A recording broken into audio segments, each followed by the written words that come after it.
Hi and welcome back to lawcareers.net YouTube channel. My name is Shonte and I am a final year undergraduate currently studying law. So today's video is all about pro bono / volunteering. I'm just going to speak about that a little, how I got it and the skills I've gained from it. So if you want to know more, please continue to watch. So I have volunteered at the Citizens Advice Bureau. I was a volunteer gateway assessor.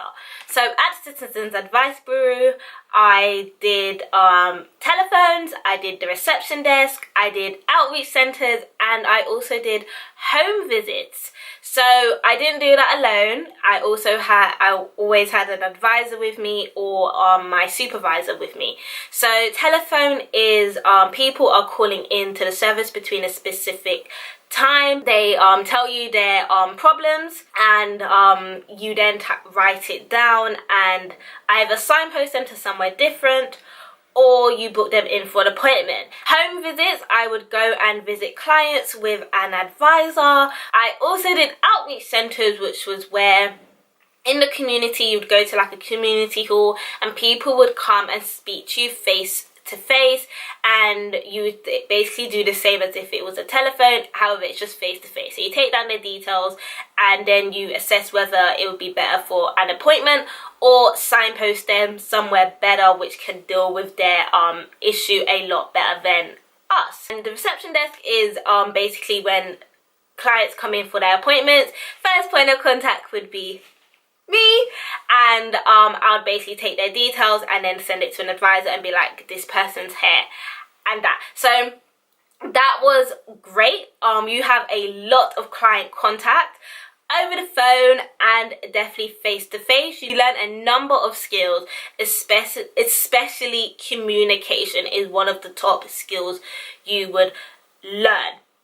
How to communicate over the phone, how to communicate to your supervisor, and how to communicate to clients face to face. I got that by I went to a law fair at my university, and a manager from Citizens Advice actually came in and was speaking about service.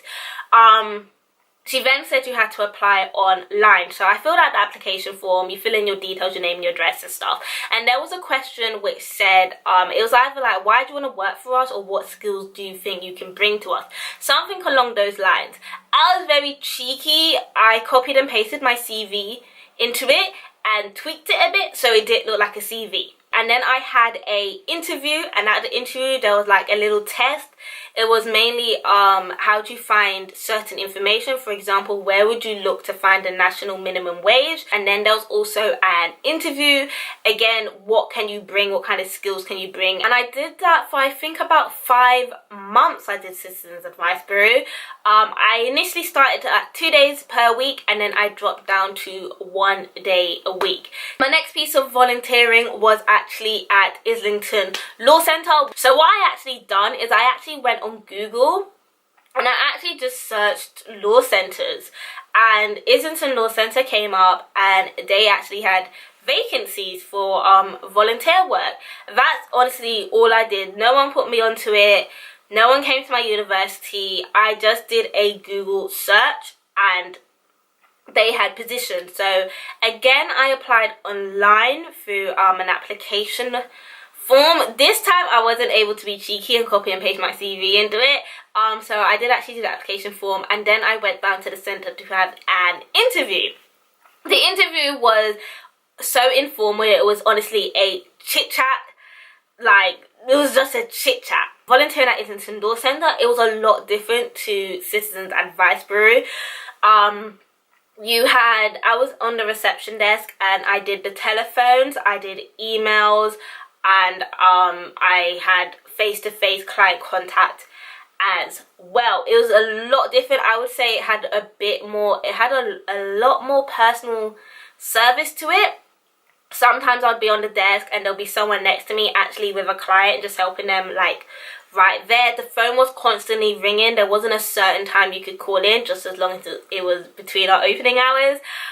Sending emails, there was a lot of communication with caseworkers because we were all in the building, and again there's a lot of signposting, doing research, and that kind of stuff there. So again, a lot of skills you can gain from that, and plus you realize by volunteering you're actually helping so many people. Before I volunteered, I didn't realize how many people don't have access to certain things or don't know where to look and who cannot actually afford solicitors. So actually being able to help those kind of people, that was amazing for me. That's for me personally. Some people might not get the same excitement that I got, but I actually really enjoyed. At the end of the day, I've known that I've booked in someone for an appointment and their legal issue is going to be sorted. And then I did pro bono at my university. If your university has a pro bono department, which I'm sure most universities do have, I highly, strongly recommend that you go and do some pro bono work. Again, the skills that you gain from them will be really valuable, especially when you're applying for training contracts. So I done triage, which was the telephone advice center. So it was very different to the law center and CAB because I was calling the clients, whereas before they would call me. So there was different steps you had to take. So the main issues were employment and family. Because I'm calling them, I need to make sure that I'm speaking to the right person. So I can't just call them and be like, hi, it's Shonte from the University of Law, do you still need legal advice? No, that is not the best thing to do because you don't know who they're with, if they can talk, if it's even them, if you've typed in the right number. Don't do that at all. It's you call them and you make sure you're speaking to that person. So for example, you would call and be like, hi, is this Rebecca? Yes, they would answer or no, sorry, wrong number.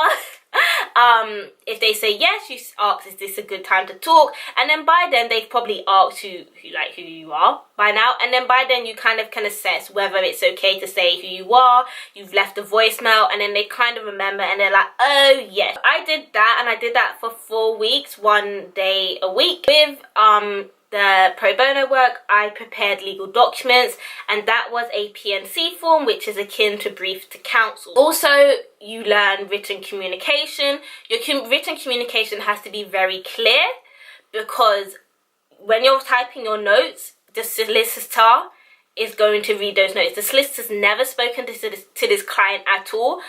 They're literally reading what you sent them to be able to advise the client. So it has to be very clear and specific. You also learn interviewing techniques as well. So you're trying to get the most information out of the client. So you ask a lot of open-ended questions.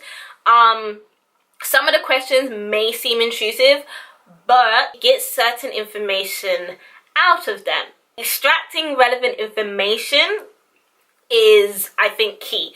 When you're speaking to clients, they tend to tell you their whole life story. They go on and on and on. You also need to know when to stop a client, or you'll be on the phone all day. Obviously not in a rude way, but just let the client know that they're kind of going on a tangent kind of thing. So when you're listening to the client and you're typing up your notes, you need to know what information is relevant and what information is not relevant.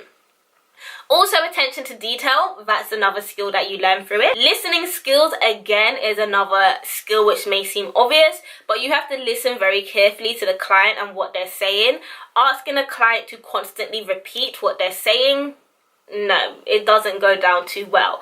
Also in there, you're multitasking. While you're listening to that client, you're also typing your notes on the computer, and also there is teamwork involved as well. You wouldn't really think there's teamwork involved, but there's a lot of peer support and teamwork.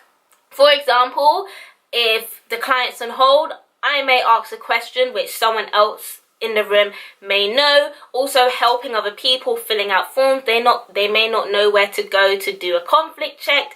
Little things like that is teamwork, and you're supporting each other. Those are just a few skills I've learned by just doing 4 weeks of pro bono. I definitely recommend anyone to do pro bono or volunteering work. It looks great on your CV. You add to your skills, also enhancing your skills if you already had them, and you're actually just helping people. Like, I think that's enough. You're actually helping people who genuinely need the help. So if you take anything away from this video, I hope it encourages you to go out and do some volunteering work / some pro bono. I hope you enjoyed the video. Any questions you may ask me, feel free to leave them down, and I hope you like this video. Of course, make sure to give it a nice big thumbs up, and yeah, so I will see you lots in my next video. Bye guys.